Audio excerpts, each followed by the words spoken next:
Hello everybody, and welcome to a late night Purblind Gamer stream. A bonus stream, in fact, when, as promised, we'll be reading some creepy fun. I hope everybody is having a good week so far.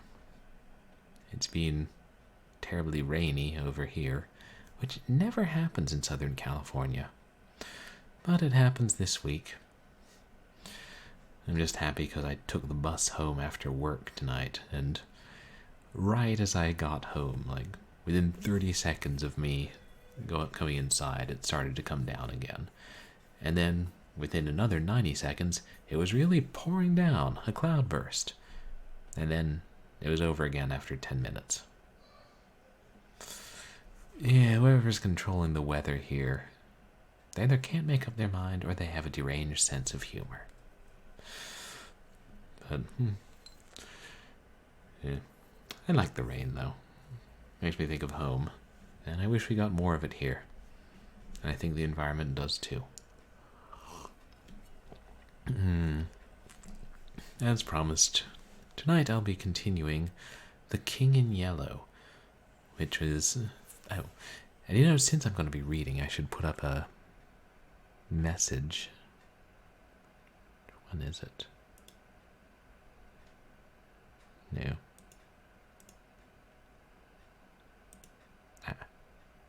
Yeah. I actually realized I still have the same text from when I was reading an original story, and this story I cannot claim is original, since it was written in the 1890s.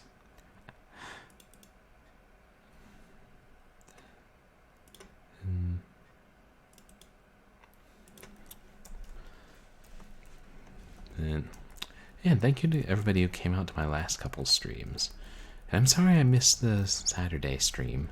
That's part of the reason I'm doing this now, is to make up for that. But also I had been saying I would do more bonus streams so we could continue this book.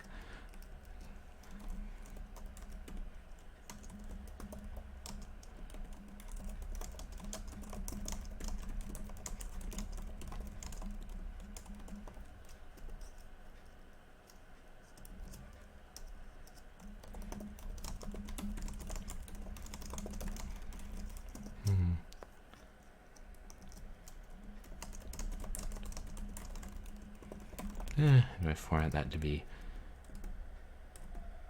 as unobtrusive as possible.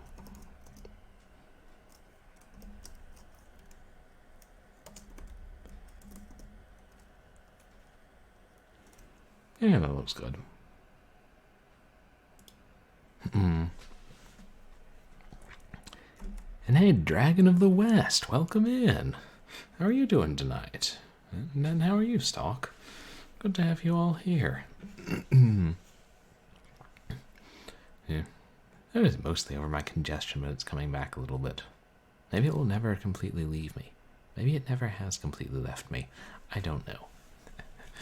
And yeah, sorry about the mess regarding Hardline last night, which, I mean, it went okay up until we had to switch CDs, and gonna try. I'll talk more about that in tomorrow's stream, like what exactly I'm gonna do, because I think there's a way to deal with it, but then, I'll get into that tomorrow, because we will have the normal Wednesday stream, and I'll be playing more of The Lost Crown, a ghost hunting adventure. Oh, that's good, Dragon. I'm doing pretty well. Didn't really get caught in the rain too badly these last couple days, and things are kind of busy at work. It was like more so than I anticipated, or in different ways than I anticipated. Me. Well, glad you're drunk, though. I mean, that's a good way to be sometimes. Makes life a little easier. And I know, actually, last time I read from The King in Yellow, I'd kind of started the third story in the book, and then the internet cut out entirely, and I just kept reading merrily, completely oblivious to the fact that I wasn't online, because I wasn't hearing your chat or anything, because my router had reset, and then it reconnected right after I finished the story. So I'll be starting the third story over and then continuing on to the fourth one, because the book is presented as a collection of somewhat connected short stories that, I mean, are so far they reference other ones, but mostly stand on their own. And yeah, The King in Yellow is set in an alternate version of the 1920s, and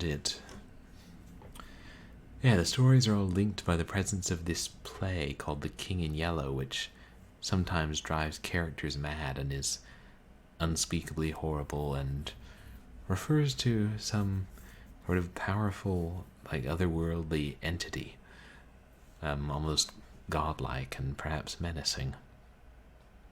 So, yeah, that's a great premise right there. And it's sometimes creepy and sometimes just weird.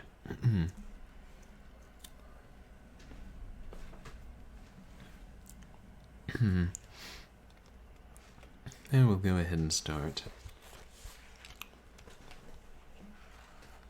The third story, In the Court of the Dragon. And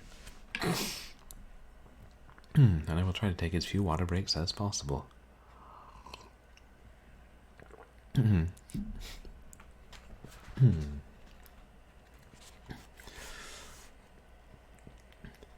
The King in Yellow by Robert W. Chambers. In the Court of the Dragon. O thou who burn'st in heart for those who burn in hell, whose fires thyself shall feed in turn, how long be crying, mercy on them, God? Why, who art thou to teach and he to learn? In the church of St. Barnabé vespers were over. The clergy left the altar. The little choir boys flocked across the chancel and settled in the stalls. A Suisse in rich uniform marched down the south aisle, sounding his staff at every fourth step on the stone pavement. Behind him came that eloquent preacher and good man, Monsignor C. My chair was near the chancel rail. I now turned toward the west end of the church. The other people between the altar and the pulpit turned too. There was a little scraping and rustling while the congregation seated itself again. The preacher mounted the pulpit stairs, and the organ voluntarily ceased. I had always found the organ playing at St. Barnabé highly interesting. Learned and scientific it was, too much so for my small knowledge, but expressing a vivid if cold intelligence. Moreover, it possessed the French quality of taste. Taste reigned supreme, self-controlled, dignified and reticent. Today, however, from the first chord I had felt a change for the worse, a sinister change. During vespers it had been chiefly the chancel organ which supported the beautiful choir, but now and again, quite wantonly as it seemed, from the west gallery where the great organ stands, a heavy hand had struck across the church at the serene peace of those clear voices. It was something more than harsh and dissonant, and it betrayed no lack of skill. As it recurred again and again, it set me thinking of what my architect's books say about the custom in early times to consecrate the choir as soon as it was built, and that the nave, being finished sometimes half a century later, often did not get any blessing at all. I wondered idly if this had been the case at St. Barnabé, and whether something not usually supposed to be at home in a Christian church might have entered undetected and taken possession of the west gallery. I had read of such things happening, too, but not in works on architecture. Then I remembered that St. Barnabé was not much more than 100 years old, and smiled at the incongruous association of medieval superstitions with that cheerful little piece of 18th century rococo. But now vespers were over, and there should have followed a few quiet chords, fit to accompany meditation while we waited for the sermon. Instead of that, the discord at the lower end of the church broke out with the departure of the clergy, as if now nothing could control it. I belong to those children of an older and simpler generation who do not love to seek for psychological subtleties in art, and I have ever refused to find in music anything more than melody and harmony. But I felt that in the labyrinth of sounds now issuing from that instrument there was something being hunted. Up and down the pedals chased him, while the manuals blared approval. Poor devil! Whoever he was, there seemed small hope of escape. My nervous annoyance changed to anger. Who was doing this? How dare he play like that in the midst of divine service? I glanced at the people near me. Not one appeared to be in the least disturbed. The placid brows of the kneeling nuns, still turned toward the altar, lost none of their devout abstraction under the pale shadow of their white headdress. The fashionable lady beside me was looking expectantly at Monsignor C. For all her face betrayed, the organ might have been singing an Ave Maria. But now, at last, the preacher had made the sign of the cross and commanded silence. I turned to him gladly. Thus far, I had not found the rest I had counted on when I entered St. Barnabé that afternoon. I was worn out by 3 nights of physical suffering and mental trouble. The last had been the worst, and it was an exhausted body and a mind benumbed and yet acutely sensitive, which I had brought to my favorite church for healing. For I had been reading The King in Yellow. The sun ariseth, they gather themselves together and lay them down in their dens. Monsignor C. delivered his text in a calm voice, glancing quietly over the congregation. My eyes turned, I knew not why, toward the lower end of the church. The organist was coming from behind his pipes and passing along the gallery on his way out. I saw him disappear by a small door that leads to some stairs which descend directly to the street. He was a slender man, and his face was as white as his coat was black. Good riddance, I thought, with your wicked music. I hope your assistant will play the closing voluntary. With a feeling of relief, with a deep, calm feeling of relief, I turned back to the mild face in the pulpit and settled myself to listen. Here, at last, was the ease of mind I longed for. My children, said the preacher, one truth the human soul finds hardest of all to learn, that it has nothing to fear. It can never be made to see that nothing can really harm it. Curious doctrine, I thought, for a Catholic priest. Let us see how he will reconcile that with the Fathers.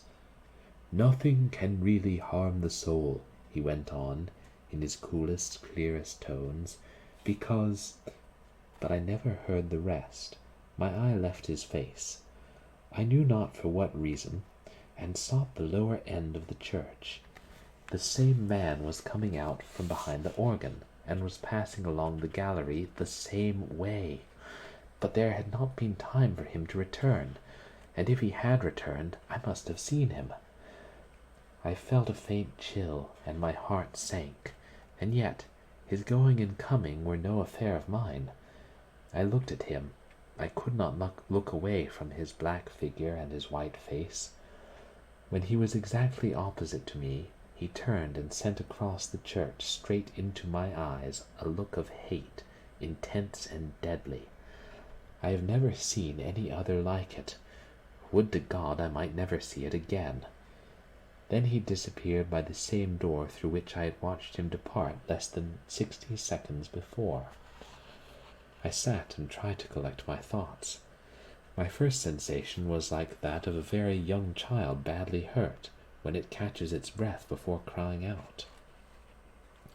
To suddenly find myself the object of such hatred was exquisitely painful, and this man was an utter stranger.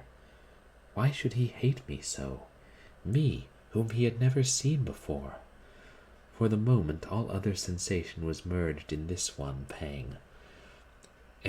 Even fear was subordinate to grief, and for that moment I never doubted. But in the next I began to reason, and the sense of the incongruous came to my aid. As I have said, St. Barnabé is a modern church. It is small and well lighted. One sees all over it almost at a glance. The organ gallery gets a strong white light from a row of long windows in the clerestory, which have not even colored glass. The pulpit being in the middle of the church, it followed that, when I was turned toward it, whatever moved at the west end could not fail to attract my eye. When the organist passed, it was no wonder that I saw him. I had simply miscalculated the interval between his first and second passing. He had come in that last time by the other side door. As for the look which had so upset me, there had been no such thing, and I was a nervous fool. I looked about. This was a likely place to harbor supernatural horrors. That clear-cut, reasonable face of Monsignor C., his collected manner and easy, graceful gestures, were they not just a little discouraging to the notion of a gruesome mystery? I glanced above his head and almost laughed. That fly-away lady supporting one corner of the pulpit canopy, which looked like a fringed damask tablecloth in a high wind, at the first attempt of a basilisk to pose up there in the organ loft, she would point her gold trumpet at him and puff him out of existence. I laughed to myself over this conceit, which at the time I thought very amusing, and sat and chaffed myself and everything else, from the old harpy outside the railing, who had made me pay 10 centimes for my chair before she would let me in. She was more like a basilisk, I told myself, than was my organist with the anemic complexion. From that grim old dame to, yes, alas, Monsignor C. himself. For all devoutness had fled.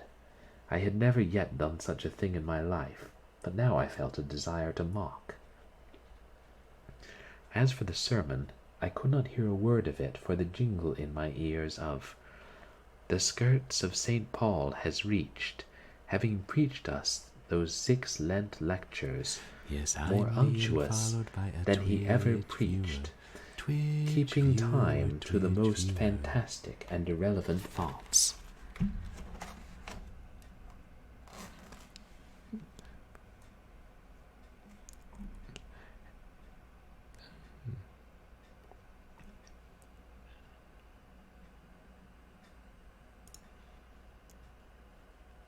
Hey, thank you so much for the follow, Hoya Exotica.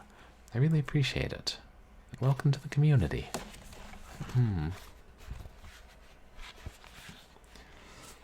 It was no use to sit there any longer.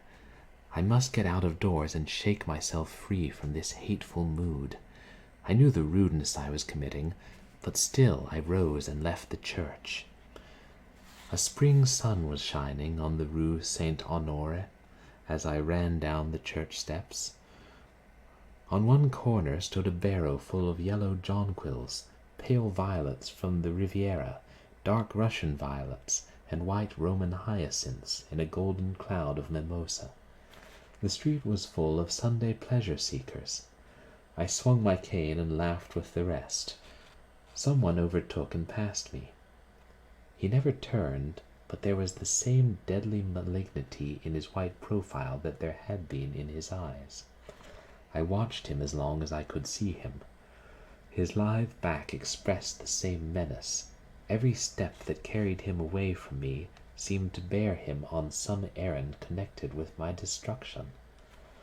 I was creeping along, my feet almost refusing to move. There began to dawn in me a sense of responsibility for something long forgotten. It began to seem as if I deserved that which he threatened. It reached a long way back, a long, long way back. It had lain dormant all these years. It was there, though, and presently it would rise and confront me. But I would try to escape, and I stumbled as best I could into the Rue de Rivoli, across from the Place de la Concorde, and on to the quay. I looked with sick eyes upon the sun, shining through the white foam of the fountains, pouring over the backs of the dusky bronze river gods on the far-away arc, a structure of amethyst mist, on the countless vistas of grey stems and bare branches faintly green. Then I saw him again coming down one of the chestnut alleys of the Cours la Reine. I left the riverside, plunged blindly across to the Champs-Élysées, and turned toward the Arc. The setting sun was sending its rays along the green sward of the Ronde Point. In the full glow he sat on a bench, children and young mothers all about him. He was nothing but a Sunday lounger, like the others, like myself. I said the words almost aloud, and all the while I gazed on the malignant hatred of his face. But he was not looking at me. I crept past and dragged my leaden feet up the avenue. I knew that every time I met him brought him nearer to the accomplishment of his purpose and my fate, and still I tried to save myself. The last rays of sunset were pouring through the great arc. I passed under it and met him face to face. I had left him far down the Champs-Élysées, and yet he came in with a stream of people who were returning from the Bois de Boulogne. He came so close that he brushed me. His slender frame felt like iron inside its loose black covering.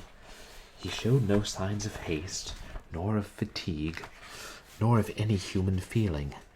His whole being expressed one thing, the will and the power to work me evil. In anguish I watched him where he went down the broad crowded avenue that was all flashing with the wheels and trappings of horses and the helmets of the Garde Républicaine. He was soon lost to sight. Then I turned and fled, into the Bois, and far out beyond it. I know not where I went, but after a long while it seemed to me night had fallen, and I found myself sitting at a table before a small café. I had wandered back into the Bois. It was hours now since I had seen him. Physical fatigue and mental suffering had left me no power to think or feel. I was tired, so tired. I longed to hide away in my own den. I resolved to go home, but that was a long way off. I lived in the court of the Dragon, a narrow passage that leads from the Rue des Rennes to the Rue du Dragon. It is an impasse, traversable only for foot passengers. Over the entrance on the Rue des Rennes is a balcony supported by an iron dragon. Within the court, tall old houses rise on either side and close the ends that give on the two streets. Huge gates, swung back during the day into the walls of the deep archways, close this court after midnight, and one must enter them by ringing at certain small doors on the side. The sunken pavement collects unsavory pools. Steep stairways pitch down to doors that open on the court. The ground floors are occupied by shops of second-hand dealers and by iron workers. All day long the place rings with the clink of hammers and the clang of metal bars. Unsavory as it is below, there is cheerfulness and comfort and hard, honest work above.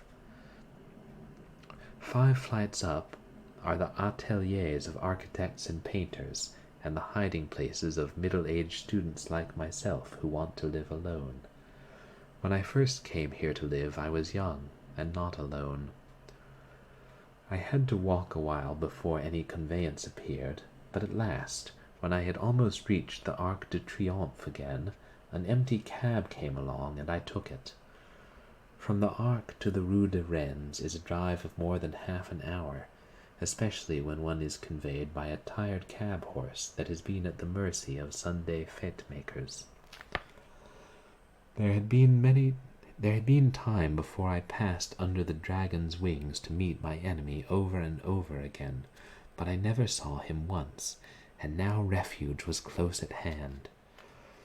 Before the wide gateway a small mob of children were playing. Our concierge and his wife walked among them, with their black poodle, keeping order. Some couples were waltzing on the sidewalk. I returned their greetings and hurried in. All the inhabitants of the court had trooped out into the street. The place was quite deserted, lighted by a few lanterns hung high up, in which the gas burned dimly. My apartment was at the top of the house, halfway down the court, reached by a staircase that descended almost into the street, with only a bit of passageway intervening. I set my foot on the threshold of the open door. The friendly old ruinous stairs rose before me, leading up to rest and shelter. Looking back over my right shoulder, I saw him, 10 paces off. He must have entered the court with me. He was coming straight on, neither slowly nor swiftly, but straight on to me. And now he was looking at me. For the first time since our eyes encountered across the church, they met now again, and I knew that the time had come. Retreating backward, down the court, I faced him. I had meant to escape by the entrance on the Rue du Dragon. His eyes told me that I never should escape. It seemed ages while we were going, I retreating, he advancing, down the court in perfect silence, but at last I felt the shadow of the archway, and the next step brought me within it.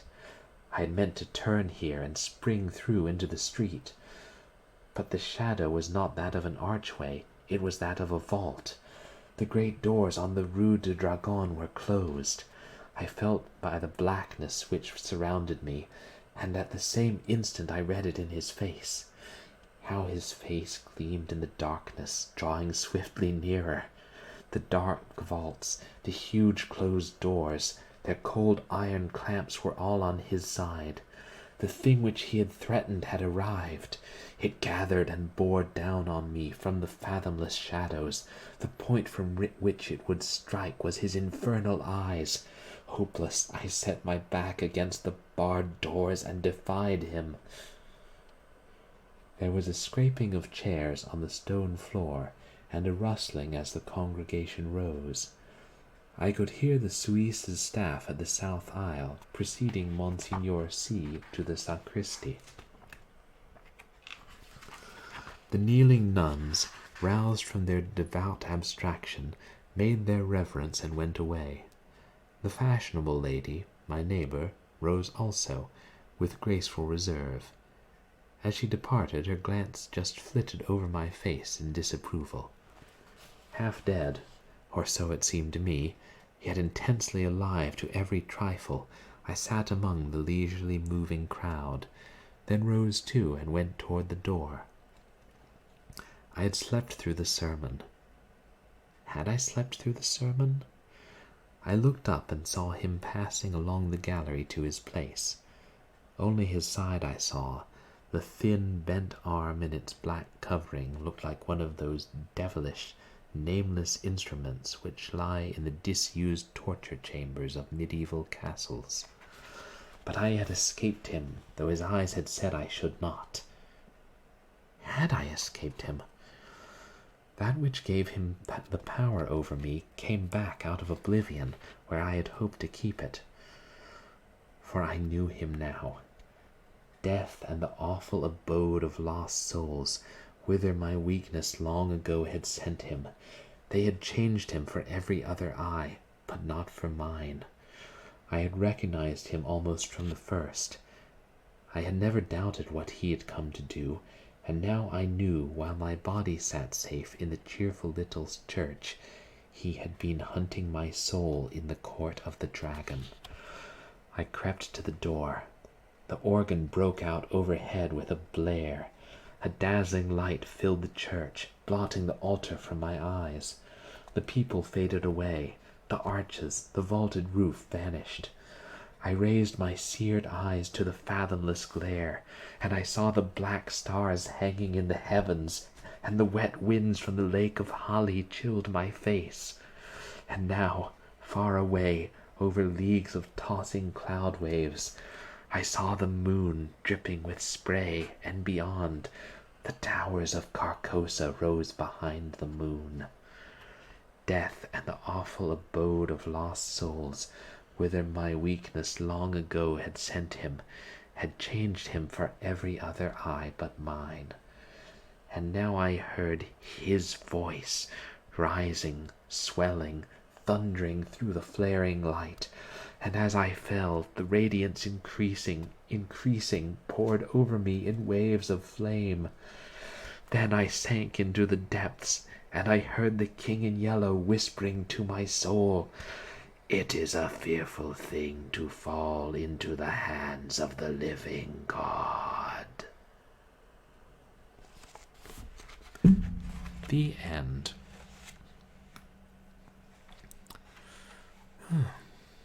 That was a good one. I think that was more distinctly creepy than The Mask, and definitely had a feeling of a horror movie.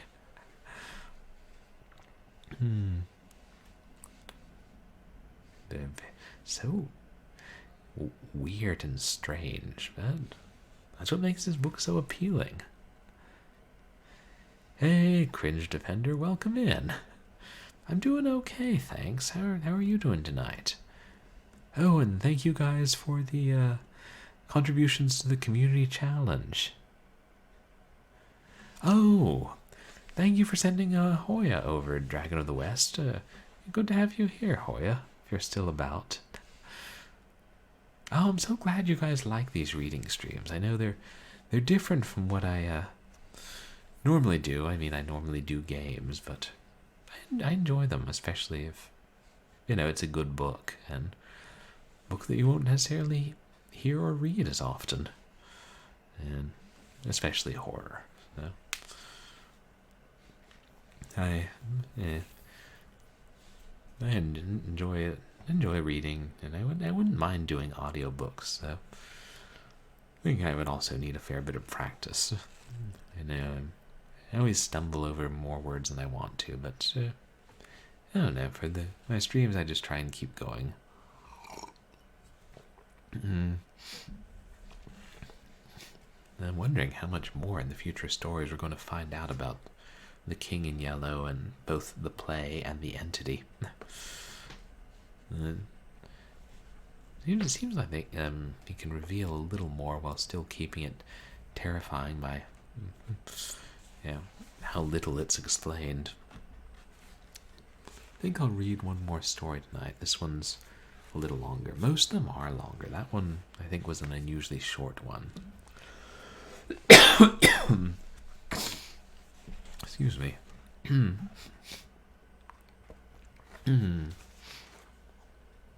Oh, I should change the on-screen title, shouldn't I?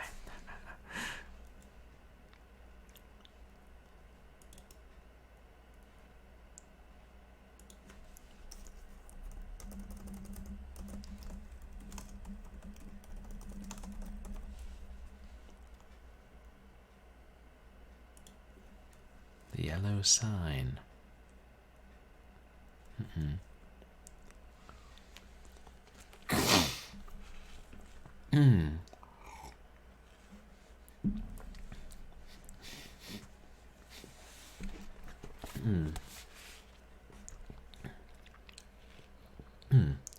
Okay, let's start.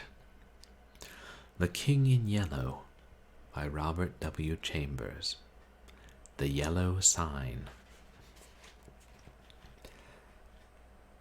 Let the red dawn surmise what we shall do when this blue starlight dies and all is through.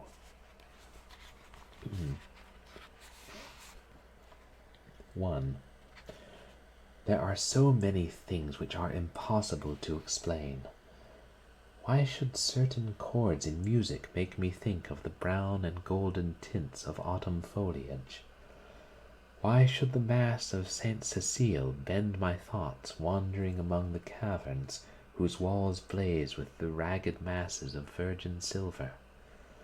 What was it in the roar and turmoil of Broadway at 6 o'clock that flashed before my eyes the picture of a still Breton forest, where sunlight filtered through spring foliage and Sylvia bent, half curiously, half tenderly, over a small green lizard, murmuring, "To think that this also is a little ward of God."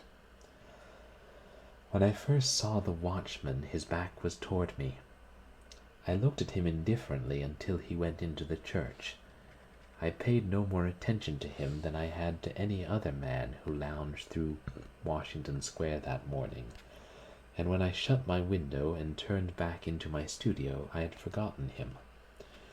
Late in the afternoon, the day being warm, I raised the window again and leaned out to get a sniff of air. A man was standing in the courtyard of the church, and I noticed him again with as little interest as I had that morning. I looked across the square to where the fountain was playing, and then, with my mind filled with vague impressions of trees, asphalt drives, and the moving groups of nursemaids and holiday makers, I started to walk back to my easel. As I turned, my listless glance included the man below in the churchyard.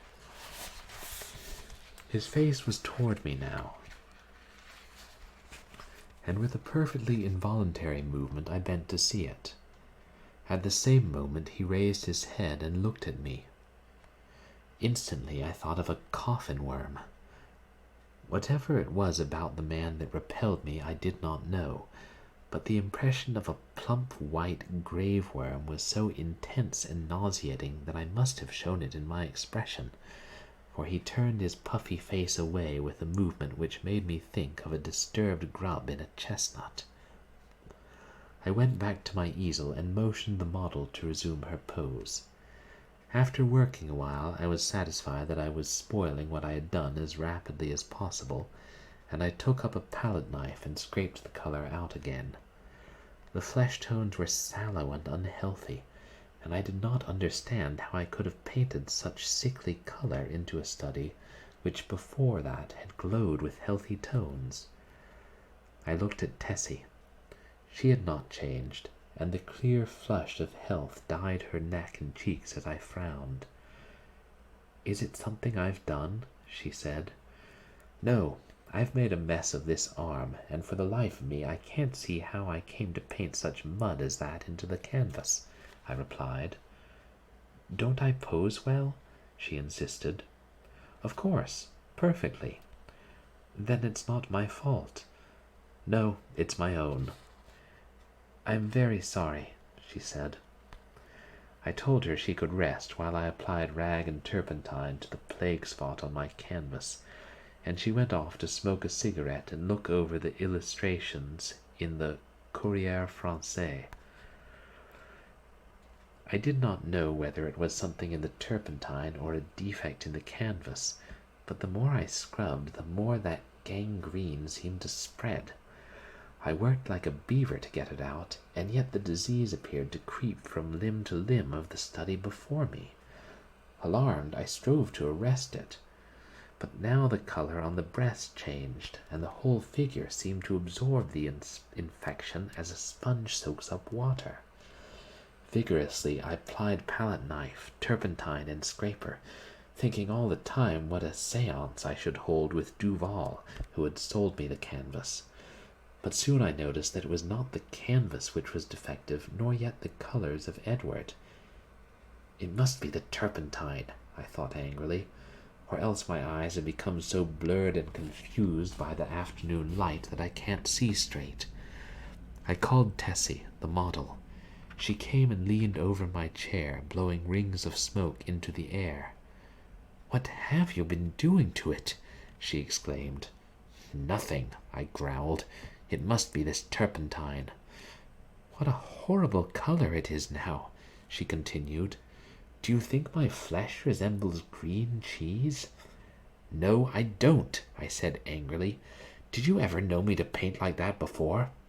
"No, indeed." "Well, then, it must be the turpentine or something," she admitted. She slipped on a Japanese robe and walked to the window.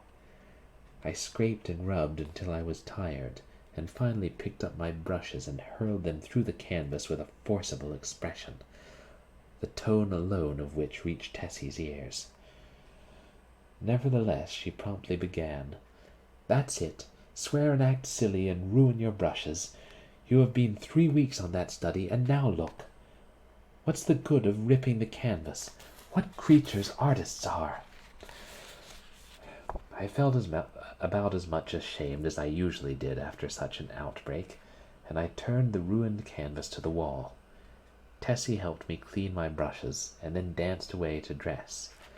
From the screen she regaled me with bits of advice concerning whole or partial loss of temper, until, thinking, perhaps, I had been tormented sufficiently, she came out to implore me to button her waist where she could not reach it on the shoulder. Everything went wrong from the time you came back from the window and talked about that horrid-looking man you saw in the churchyard, she announced. Yes, he probably bewitched the picture, I said, yawning. I looked at my watch. It's after 6, I know, said Tessie, adjusting her hat before the mirror. Yes, I replied. I didn't mean to keep you so long. I leaned out of the window but recoiled with disgust, for the young man with the pasty face stood below in the churchyard. Tessie saw my gesture of disapproval and leaned from the window. Is that the man you don't like? She whispered. I nodded. I can't see his face, but he does look fat and soft. Some way or other, she continued, turning to look at me, he reminds me of a dream, an awful dream I once had. Or, she mused, looking down at her shapely shoes, was it a dream after all? How should I know? I smiled. Tessie smiled in reply. You were in it, she said, so perhaps you might know something about it. Tessie, I protested. Don't you dare flatter me by saying that you dream about me. But I did, she insisted. Shall I tell you about it? Go ahead, I replied, lighting a cigarette. Tessie leaned back on the open windowsill and began very seriously. One night last winter I was lying in bed thinking about nothing at all in particular. I had been posing for you and I was tired out, yet it seemed impossible for me to sleep. I heard the bells in the city ring 10, 11, and midnight. I must have fallen asleep about midnight because I don't remember hearing the bells after that. It seemed to me that I had scarcely closed my eyes when I dreamed that something impelled me to go to the window. I rose and, raising the sash, leaned out. 25th Street was deserted as far as I could see. I began to be afraid. Everything outside seemed so black and uncomfortable. Then the sound of wheels in the distance came to my ears, and it seemed to me as though that was what I must wait for. Very slowly the wheels approached, and finally I could make out a vehicle moving along the street.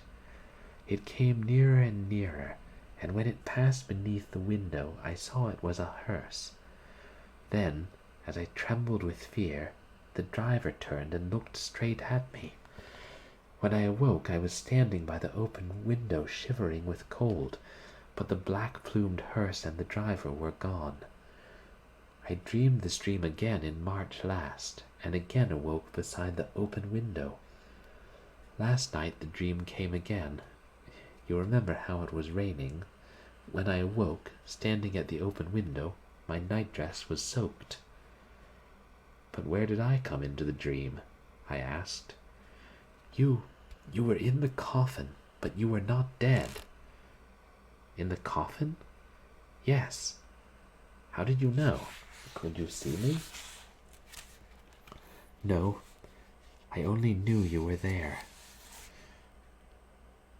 Had you been eating Welsh rarebits or lobster salad? I began, laughing, but the girl interrupted me with a frightened cry. Hello, what's up? I said, as she shrank into the embrasure by the window. The man below in the churchyard. He drove the hearse.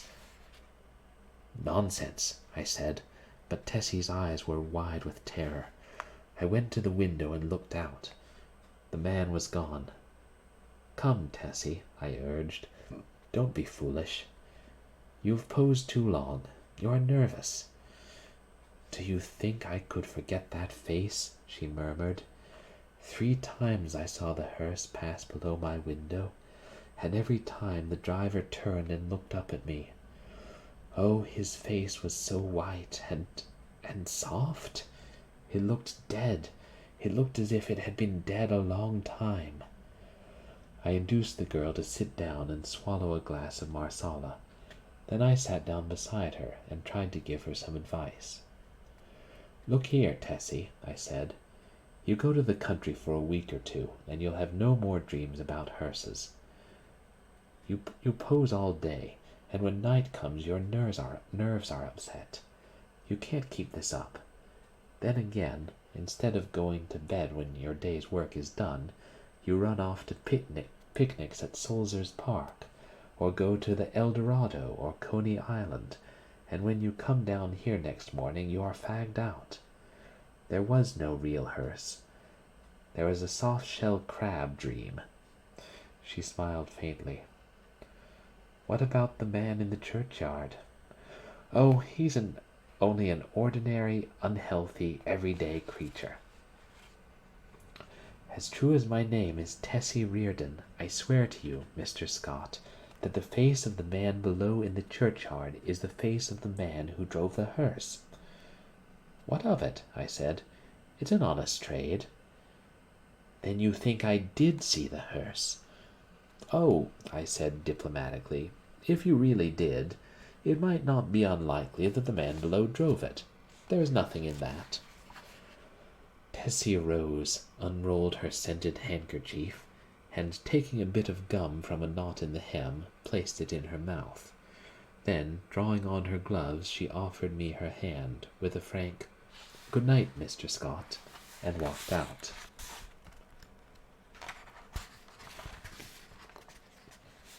2. The next morning, Thomas, the bellboy, brought me the Herald and a bit of news. The church next door had been sold. I thanked heaven for it. Not that being a Catholic I had any repugnance for the congregation next door, but because my nerves were shattered by a blatant exhorter, whose every word echoed through the aisle of the church as if it had been my own rooms, and who insisted on his R's with a nasal persistence which revolted my every instinct.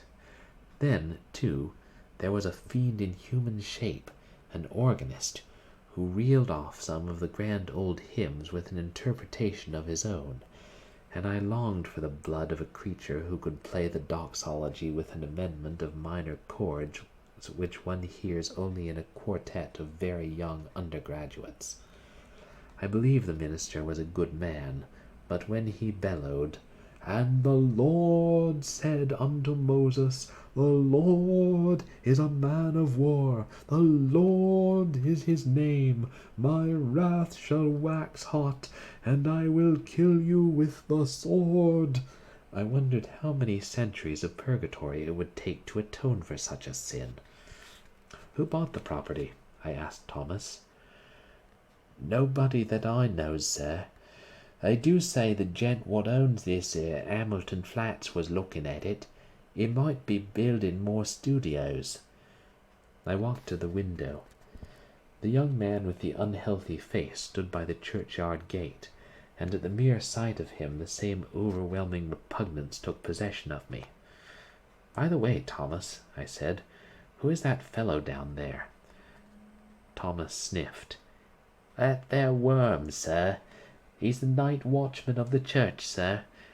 He makes me tired of sitting out all night on them steps and looking at you insulting like. I'd have punched his head, sir. Beg pardon, sir." "Go on, Thomas."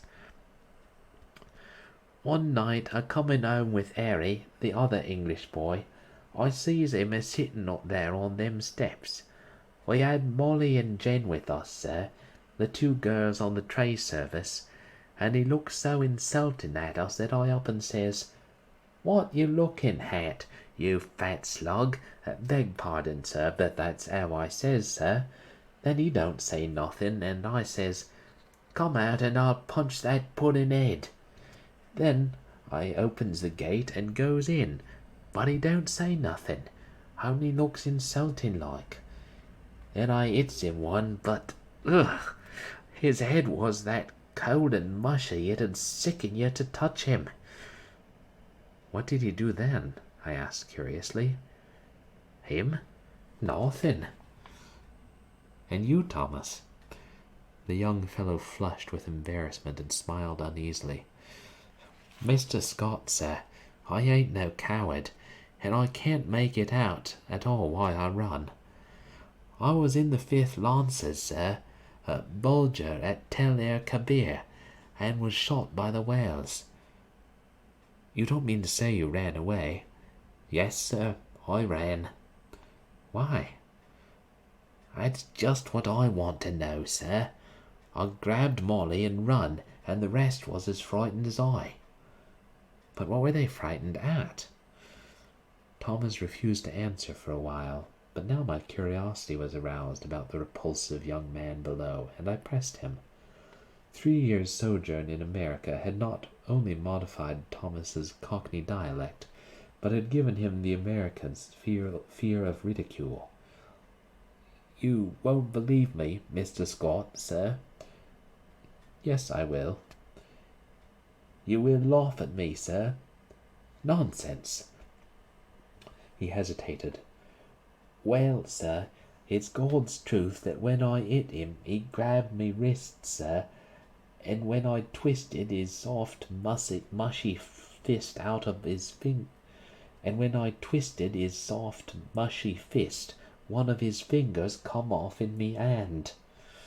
The utter loathing and horror of Thomas's face must have been reflected in my own, for he added, "It's awful, and now when I see him I just go away. He makes me ill." When Thomas had gone I went to the window. The man stood beside the church railing with both hands on the gate, but I hastily retreated to my easel again, sickened and horrified, for I saw that the middle finger of his right hand was missing. At 9 o'clock Tessie appeared and vanished behind the screen with a merry, "Good morning, Mr. Scott." When she had reappeared and taken her pose upon the model stand, I started a new canvas, much to her delight. She remained silent as long as I was on the drawing, but as soon as the scrape of the charcoal ceased, and I took up my fixative, she began to chatter. "Oh, I had such a lovely time last night. We went to Tony Pastor's." "Who are we?" I demanded. "Oh, Maggie, you know, Mr. White's model, and Pinky McCormick. We call her Pinky because she's got that beautiful red hair you artists like so much, and Lizzie Burke." I sent a shower of spray from the fixative over the canvas and said, "Well, go on." "We saw Kelly and Baby Barnes the skirt dancer, and all the rest. I made a mash." Then you have gone back on me, Tessie?" She laughed and shook her head. "He's Lizzie Burke's brother, Ed. He's a perfect gentleman." I felt constrained to give her some parental advice concerning mashing, which she took with a bright smile. "Oh, but I can take care of a strange mash," she said, examining her chewing gum. "But Ed is different. Lizzie is my best friend." Then she related how Ed had come back from the stocking mill in Lowell, Massachusetts, to find her and Lizzie grown up, and what an accomplished young man he was, and how he thought nothing of squandering $50 for ice cream and oysters to celebrate his entry as clerk into the woolen department of Macy's. Before she finished, I began to paint, and she resumed the pose, smiling and chattering like a sparrow. By noon I had the study fairly well rubbed in, and Tessie came to look at it. "That's better," she said. I thought so too, and ate my lunch with a satisfied feeling that all was going well. Tessie spread her lunch on a drawing table opposite me, and we drank our claret from the same bottle and lighted our cigarettes from the same match. I was very much attached to Tessie. I had watched her shoot up into a slender but exquisitely formed woman from a frail, awkward child. She had posed for me during the last 3 years, and among all my models she was my favorite. It would have troubled me very much indeed had she become tough, or fly, as the phrase goes, but I never noticed any deterioration of her manner, and I felt at heart that she was all right. She and I never discussed morals at all, and I had no intention of doing so, partly because I had none myself, and partly because I knew she would do what she liked in spite of me. Still, I did hope she would steer clear of complications, because I wished her well, and then also I had a selfish desire to retain the best model I had. I knew that mashing, as she termed it, had no significance with girls like Tessie, and that such things in America did not resemble in the least the same things in Paris. Yet, having lived with my eyes open, I also knew that somebody would take Tessie away some day, in one manner or another, and though I professed to myself that marriage was nonsense, I sincerely hoped that, in this case, there would be a priest at the end of the vista. I am a Catholic. When I listen to High Mass, when I sign myself, I feel that everything, including myself, is more cheerful, and when I confess, it does me good. A man who lives as much alone as I do must confess to somebody. Then, again, Sylvia was Catholic, and it was reason enough for me. But I was speaking of Tessie, which is very different. Tessie also was a Catholic, and much more devout than I. So, taking it all in all, I had little fear for my pretty model until she should fall in love.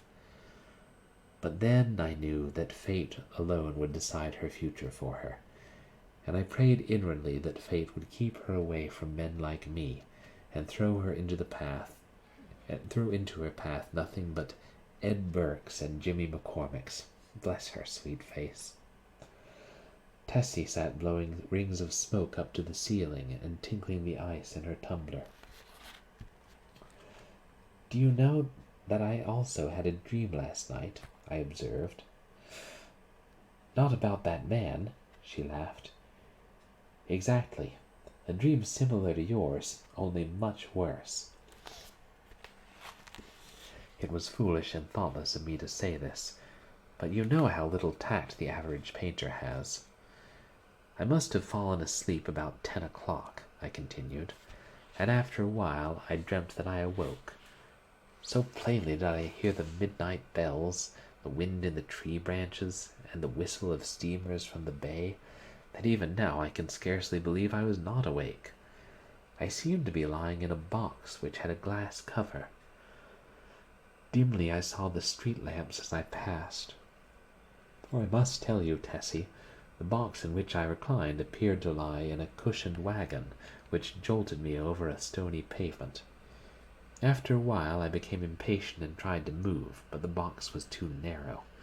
My hands were crossed on my breast, so I could not raise them to help myself. I listened and then tried to call. My voice was gone. I could hear the trample of the horses attached to the wagon, and even the breathing of the driver. Then another sound broke upon my ears, like the raising of a window sash. I managed to turn my head a little, and I found I could look, not only through the glass cover of my box, but also through the glass panes in the side of the covered vehicle. I saw houses, empty and silent, with neither light nor life about any of them excepting one. In that house a window was open on the first floor, and a figure all in white stood looking down into the street. It was you. Tessie had turned her face away from me and leaned on the table with her elbow. "I could see your face," I resumed, "and it seemed to me to be very sorrowful. Then we passed on and turned into a narrow black lane. Presently the horses stopped. I waited and waited, closing my eyes with fear and impatience, but all was silent as the grave. After what seemed like to me hours, I began to feel uncomfortable. A sense that somebody was close to me made me unclose my eyes. Then I saw the white face of the hearse driver looking at me through the coffin lid. A sob from Tessie interrupted me. She was trembling like a leaf. I saw I had made an ass of myself and attempted to repair the damage. "Why, Tess," I said, "I only told you this to show you what influence your story might have on another person's dreams. You don't suppose I really lay in a coffin, do you? What are you trembling for? Don't you see that your dream and my unreasonable dislike for that inoffensive watchman of the church simply set my brain working as soon as I fell asleep?" She laid her head between her arms and sobbed as if her heart would break. What a precious triple donkey I had made of myself. But I was about to break my record. I went over and put my arms around her. "Tessie, dear, forgive me," I said. "I had no business to frighten you with such nonsense. You are too sensible a girl, too good a Catholic to believe in dreams." Her hand tightened on mine and her head fell back upon my shoulder, but she still trembled, and I petted her and comforted her. "Come, Tess, open your eyes and smile." Her eyes opened with a low, languid movement and met mine, but their expression was so queer that I hastened to reassure her again. "It's all humbug, Tessie. You surely are not afraid that any harm will come to you because of that?" "No," she said, but her scarlet lips quivered. "Then what's the matter? Are you afraid?" "Yes, but not for myself." "For me, then?" I demanded gaily.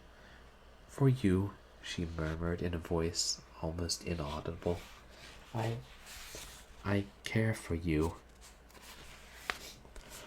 At first I started to laugh, but when I understood her, a shock passed through me, and I sat like one turned to stone. This was the crowning bit of idiocy I had committed. During the moment which elapsed between her reply and my answer, I thought of 1,000 responses to that innocent confession. I could pass by it with a laugh. I could misunderstand her and assure her as to my health. I could simply point out that it was impossible she could love me. But my reply was quieter than my thoughts, and I might think and think now when it was too late, for I had kissed her on the mouth. That evening I took my usual walk in Washington Park, pondering over the occurrences of the day. I was thoroughly committed. There was no back out now, and I stared the future straight in the face. I was not good, not even scrupulous, but I had no idea of deceiving either myself or Tessie. The one passion of my life lay buried in the sunlit forests of Brittany. Was it buried forever? Hope cried, no. For 3 years I had been listening to the voice of hope, and for 3 years I had waited for a footstep on my threshold. Had Sylvia forgotten? No, cried hope. I said that I was no good. That is true, but still I was not exactly a comic opera villain. I had led an easy-going, reckless life, taking what invited me of pleasure, deploring and sometimes bitterly regretting consequences. In one thing alone, except my painting, was I serious, and that was something which lay hidden, if not lost, in the Breton forests. It was too late for me to regret what had occurred during the day. Whatever ever it had been, pity, a sudden tenderness for Solo, or the more brutal instinct of gratified vanity, it was all the same now, and unless I wished to bruise an innocent heart, my path lay marked before me. The fire and strength, the depths of passion of a love which I had never even suspected, with all my imagined experience in the world, left me no alternative but to respond or send her away. Whether because I am so cowardly about giving pain to others, or whether it was that I have little of the gloomy Puritan in me, I do not know, but I shrank from disclaiming responsibility for that thoughtless kiss, and in fact had no time to do so before the gates of her heart opened and the flood poured forth. Others who habitually do their duty and find a sullen satisfaction in making themselves and everybody else unhappy might have withstood it. I did not. I dared not. After the storm had abated, I did tell her that she might better have loved Ed Burke and worn a plain gold ring, but she would not hear of it, and I thought, perhaps, as long as she had decided to love somebody she could not marry, it better be me. I, at least, could treat her with an intelligent affection, and whenever she became tired of her infatuation, she could go none the worse for it. For I was decided on that point, although I knew how hard it would be. I remembered the usual termination of platonic liaisons, and thought how disgusted I had been whenever I heard of one. I knew I was undertaking a great deal for so unscrupulous a man as I was, and I dreamed the future, but never for one moment did I doubt that she was safe with me.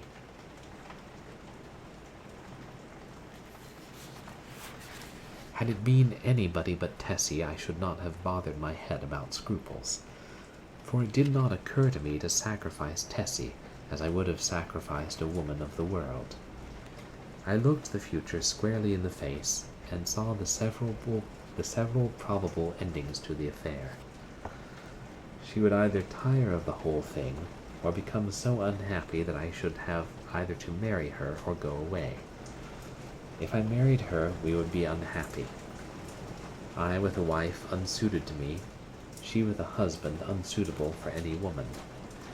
For my past life could scarcely entitle me to marry.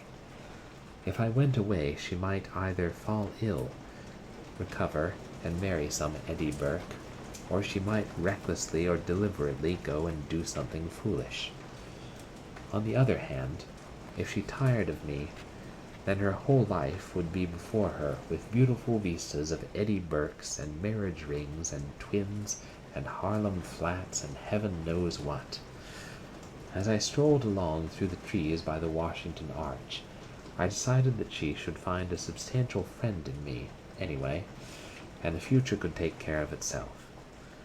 Then I went into the house and put on my evening dress, for the little faintly perfumed note on my dresser said, "Have a cab at the stage door at 11, and the note was signed, Edith Carmichael, Metropolitan Theatre. I took supper that night, or rather we took supper, Miss Carmichael and I, at Solari's, and the dawn was just beginning to gild the cross on the Memorial Church as I entered Washington Square, after leaving Edith at the Brunswick. There was not a soul in the park as I passed along the trees and took the walk which leads from the Garibaldi statue to the Hamilton apartment house. But as I passed the churchyard, I saw a figure sitting on the stone steps. In spite of myself, a chill crept over me at the sight of the white, puffy face, and I hastened to pass. Then he said something which might have been addressed to me, or might merely have been a mutter to himself, but a sudden furious anger flared up within me that such a creature should address me. For an instant I felt like wheeling about and smashing my stick over his head, but I walked on, and entering the Hamilton, went to my apartment. For some time I tossed about in the bed, trying to get the sound of his voice out of my ears, but could not. It filled my head, that muttering sound, like thick oily smoke from a fat rendering vat, or an odor of noisome decay. As I lay and tossed about, the voice in my ears seemed more distinct, and I began to understand the words he had muttered. They came to me slowly, as if I had forgotten them, and at last I could make some sense of the sounds. It was this: "Have you found the yellow sign? Have you found the yellow sign? Have you found the yellow sign?" I was furious. What did he mean by that? Then with a curse upon him and his, I rolled over and went to sleep. but when I awoke later I looked pale and haggard, for I had dreamed the dream of the night before, and it troubled me more than I cared to think. I dressed and went down to my studio. Tessie sat by the window, but as I came in she rose and put both arms around my neck for an innocent kiss. She looked so sweet and dainty that I kissed her again, and then sat down before the easel. "Hello, where's the study I began yesterday?" I asked. Tessie looked conscious, but did not answer. I began to hunt among the piles of canvases, saying, "Hurry up, Tess, and get ready. We must take advantage of the morning light." When at last I gave up the search among the other canvases and turned to look around the room for the missing study, I noticed Tessie standing by the screen with her clothes still on. "What's the matter?" I asked. "Don't you feel well?" "Yes." "Then hurry." "Do you want me to pose as I have always posed?" Then I understood. Here was a new complication. I had lost, of course, the very best nude model I had ever seen. I looked at Tessie. Her face was scarlet. Alas, alas! We had eaten of the tree of knowledge, and Eden and native innocence were dreams of the past. I mean for her. I suppose she noticed the disappointment on my face, for she said, "I will pose if you wish. The study is behind the screen here where I put it." "No," I said, "we will begin something new." And I went to my wardrobe and picked out a Moorish costume which fairly blazed with tinsel. It was a genuine costume, and Tessie retired to the screen with it enchanted. When she came forth again I was astonished. Her long black hair was bound above her forehead with a circlet of turquoises, and the ends curled about her glittering girdle.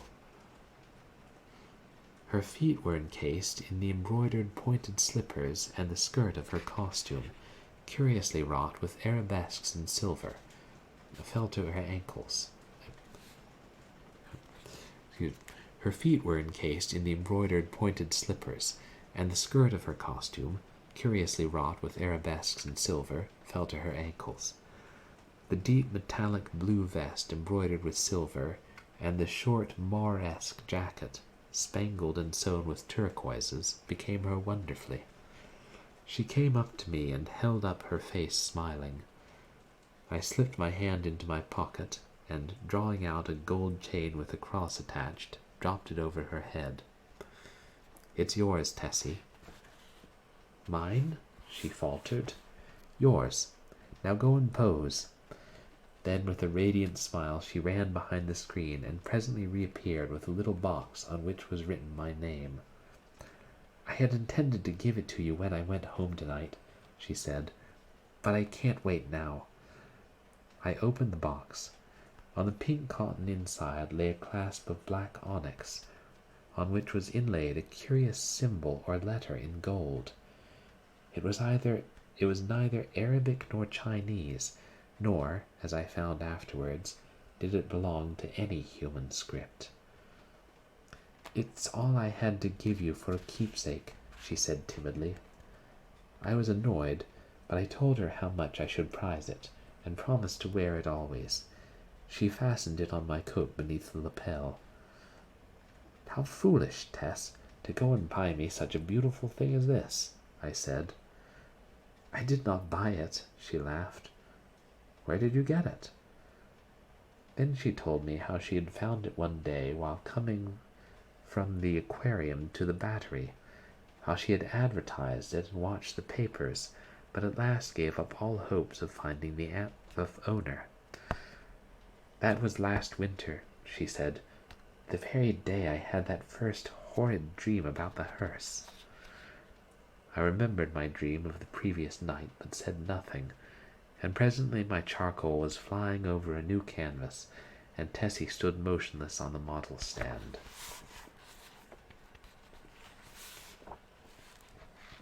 3. The day following was a disastrous one for me. While moving a framed canvas from one easel to another, my foot slipped on the polished floor, and I fell heavily on both wrists. They were so badly sprained that it was useless to attempt to hold a brush, and I was obliged to wander about the studio, glaring at unfinished drawings and sketches, until despair seized me and I sat down to smoke and twiddle my thumbs with rage.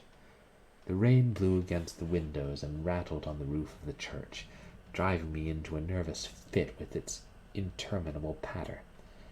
Tessie sat sewing by the window, and every now and then raised her head and looked at me with such innocent compassion that I began to feel ashamed of my irritation and looked about for something to occupy me. I had read all the papers and all the books in the library, but for the sake of something to do, I went to the bookcases and shoved them open with my elbow. I knew every volume by its color and examined them all, passing slowly around the library and whistling to keep up my spirits. I was turning to go into the dining room when my eye fell upon a book bound in serpent skin, standing in a corner of the top shelf of the last bookcase. I did not remember it, and from the floor could not decipher the pale lettering on the back, so I went to the smoking room and called Tessie. She came in from the studio and climbed up to reach the book. "What is it?" I asked. "The King in Yellow." I was dumbfounded. Who had placed it there? How came it into my rooms? I had long ago decided that I should never open that book, and nothing on earth could have persuaded me to buy it. Fearful lest curiosity might tempt me to open it, I had never even looked at it in bookstores. If I ever had had any curiosity to read it, the awful tragedy of young Castaigne, whom I knew, prevented me from exploring its wicked pages. I had always refused to listen to any description of it, and indeed nobody ever ventured to discuss the second part aloud. So I had absolutely no knowledge of what those leaves might reveal. I stared at the poisonous mottled binding as I would at a snake. "Don't touch it, Tessie," I said. "Come down." Of course my admonition was enough to rouse her curiosity, and before I could prevent it, she took the book and, laughing, danced off into the studio with it. I called to her, but she slipped away with a tormenting smile at my helpless hands, and I followed her with some impatience. "Tessie," I cried, entering the library, "listen, I am serious. Put that book away. I do not wish you to open it." The library was empty. I went into both drawing rooms, then into the bedrooms, laundry, kitchen, and finally returned to the library and began a systematic search. She had hidden herself so well that it was half an hour later when I discovered her crouching white and silent by the latticed window in the storeroom above. At first glance I saw she had been punished for her foolishness. The King in Yellow lay at her feet, but the book was open at the second part. I looked at Tessie and saw it was too late. She had opened The King in Yellow. Then I took her by the hand and led her into the studio.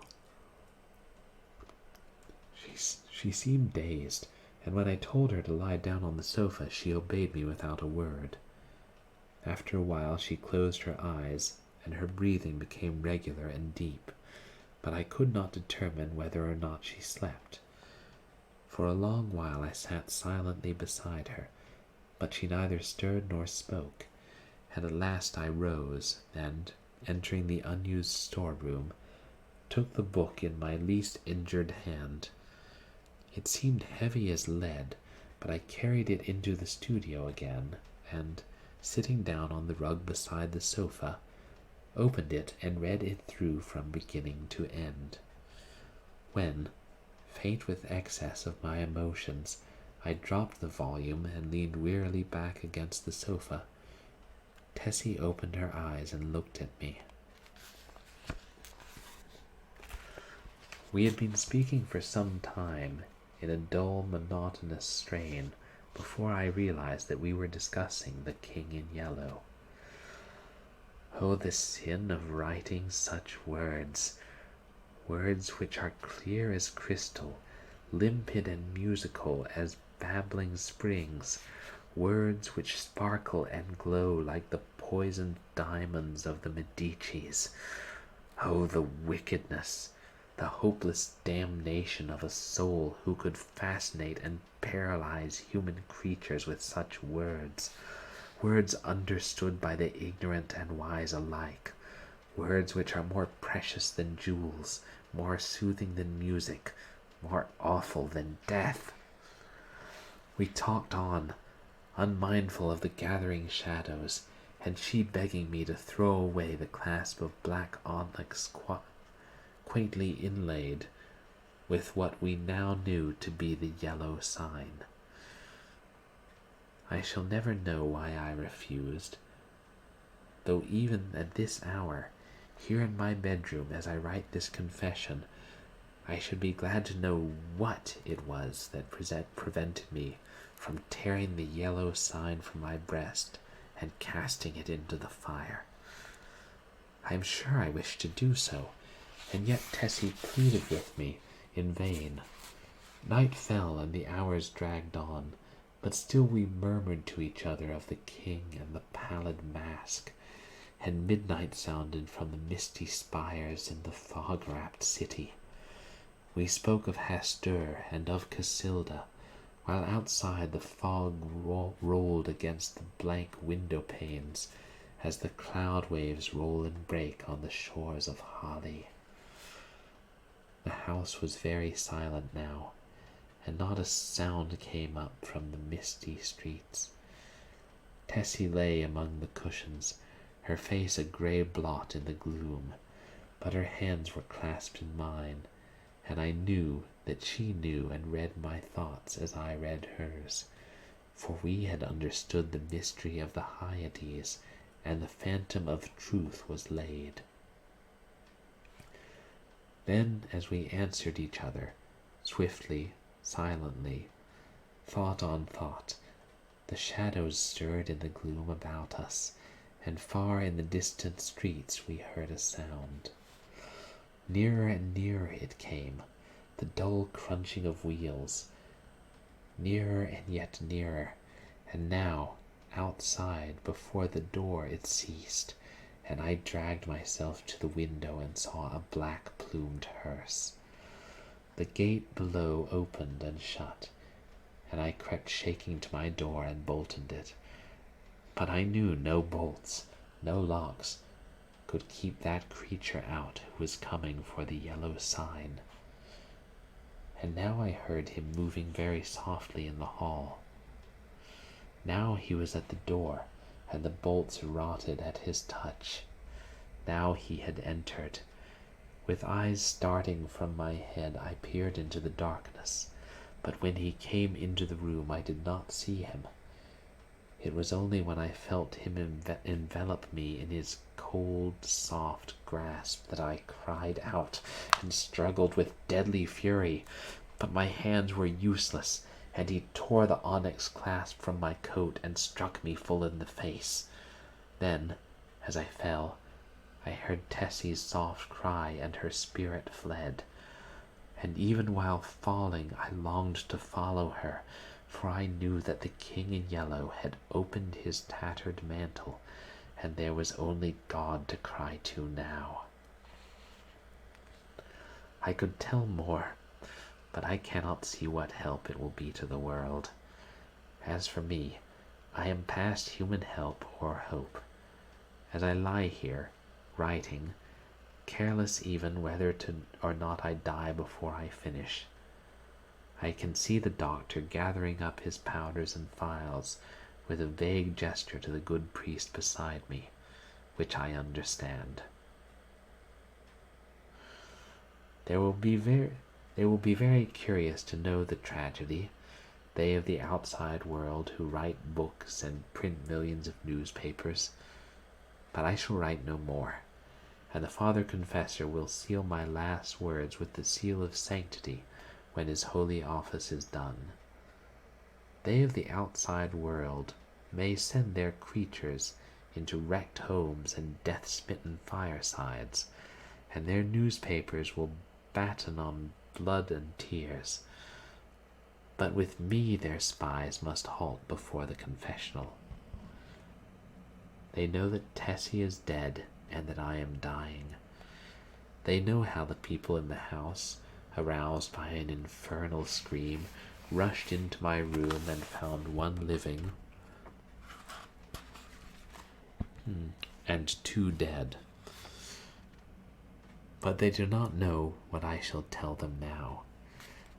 They do not know that the doctor said as he pointed to a horrible decomposed heap on the floor, the livid corpse of the watchman from the church. I have no theory, no explanation.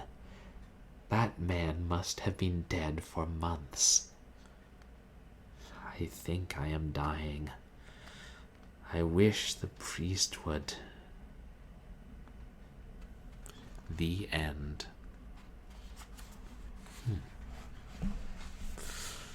Oh, man, that got pretty intense. Had some really good imagery. And so much unexplained. I mean, he's referring to the king in yellow as though we know it, but, or, some people who read this know it, but obviously we don't, because nobody does. Oh.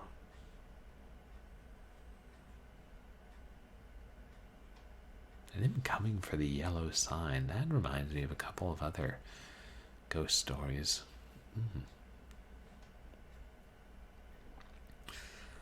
Yeah, I liked that one. I feel like it's getting more into, real creepy or horror territory. I don't know. The first story was moderately creepy. It was creepy enough, but I think these last two definitely have been more so. And I enjoy that. God, what time is it? How long is the next story?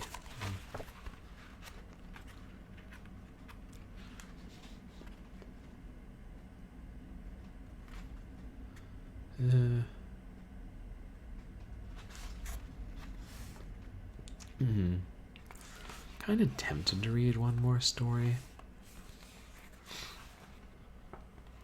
I don't know, just because I feel like I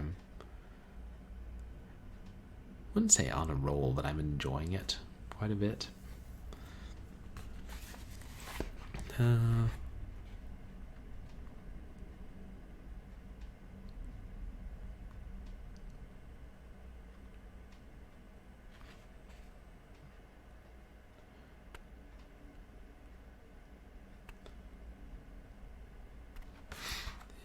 Yeah, I think I'll read one more. Excuse me. And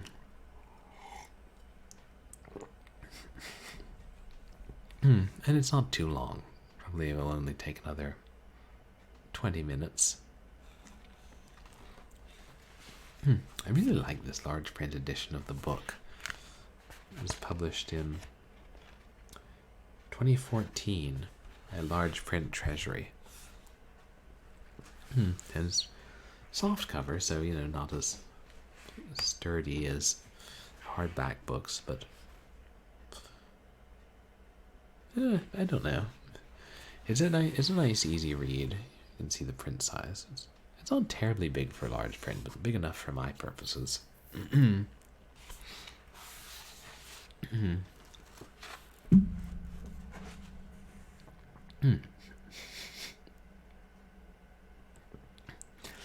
Yeah.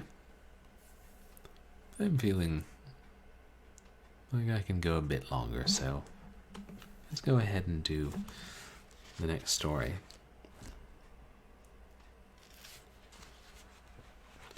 Oh Lord, more French words. How am I going to pronounce this? For people who don't speak French, it's not particularly easy to pronounce. I say that, and it's like, as opposed to English.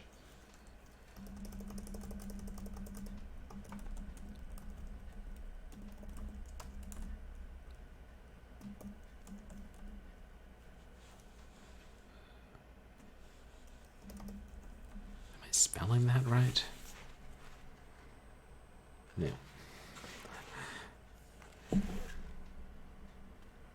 Yes.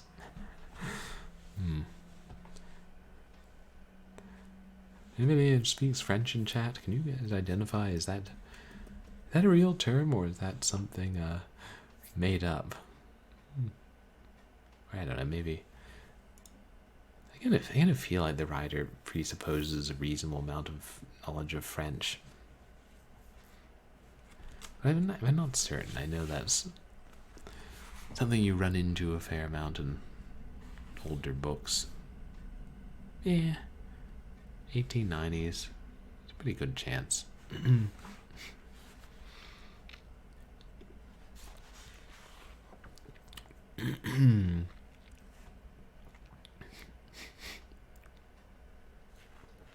I'm definitely liking the book so far, Dragon of the West.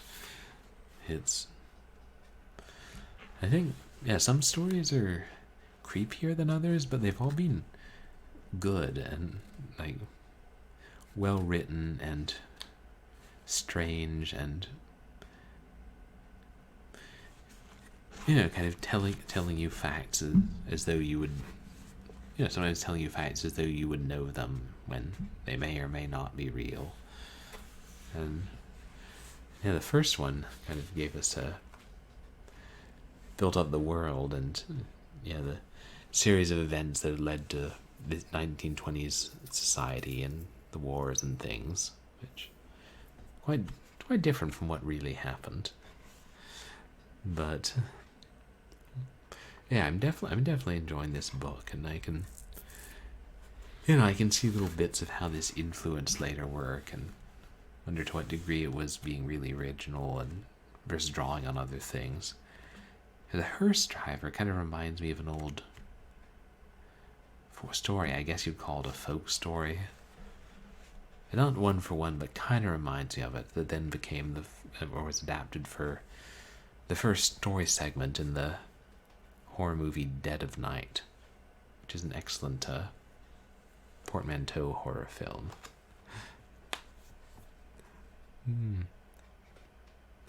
Oh, I appreciate that, Dragon. Yeah, a lot of people have told me I have a calming voice, even when I'm, you know, reading about, you know, powerful beings chasing your soul as you sleep and casting it to plummet into the, you know, brilliant light in a dark world where there are towers beyond the moon and a lake that you cannot speak of. And I haven't really done that many, to be honest.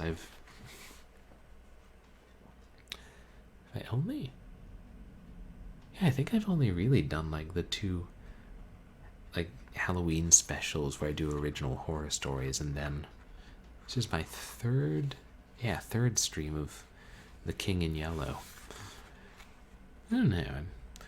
I wouldn't worry about these streams, it's harder to interact with chat while I'm reading. I don't know how I'll figure that out. Maybe I should not worry about it so much, and then I also worry about, like, when I archive the VODs, are people going to want it to just be more of a straight reading, or I don't know. But I'll keep doing them, and then if people show interest, maybe I'll make the reading streams like a more regular thing long term. And I'm also kind of like, I don't know. So I've got basically a full-time job. I don't think I should, which sometimes ends up being a little more than full-time. I don't think I should commit to doing more streams. And, like, I'm already wondering if, you know, next year, is 3 streams going to be too many?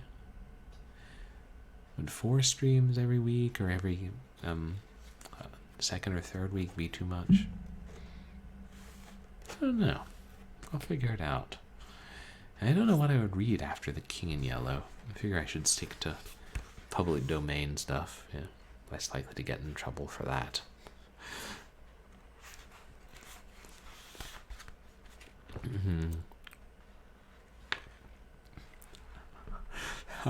Oh, thanks. I appreciate that, Dragon. And I'm not, I'm not saying I wouldn't do other genres. Heck, we played the video game adaptation of the 39 Steps a while back. I could read that. That's certainly public domain. I think that's part of the reason they chose it to adapt. And it is an excellent book. Very different from the movie. I suppose you could argue the movie makes a little more sense.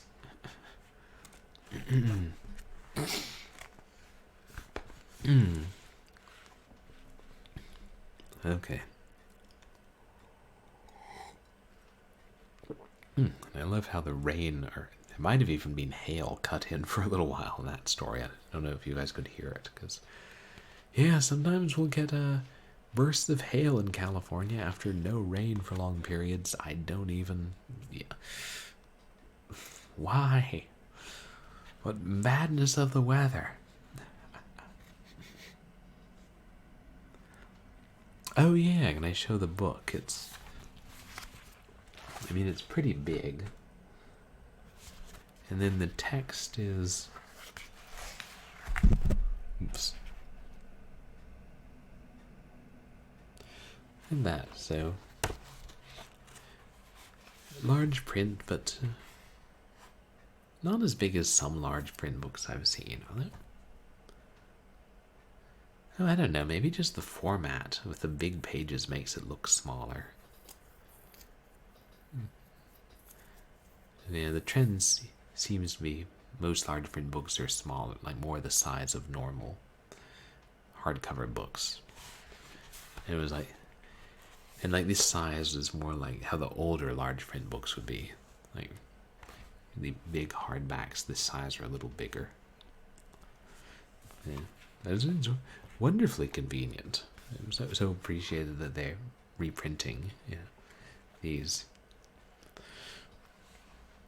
public domain books that aren't necessarily as easy to find in larger print, because I'm sure when they were printed the print was bigger than a lot of books now, but at this point some of those books are getting expensive, older ones.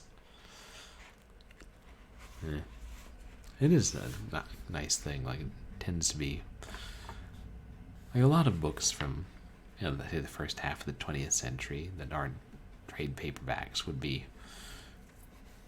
decently big print. Big enough that I could read them.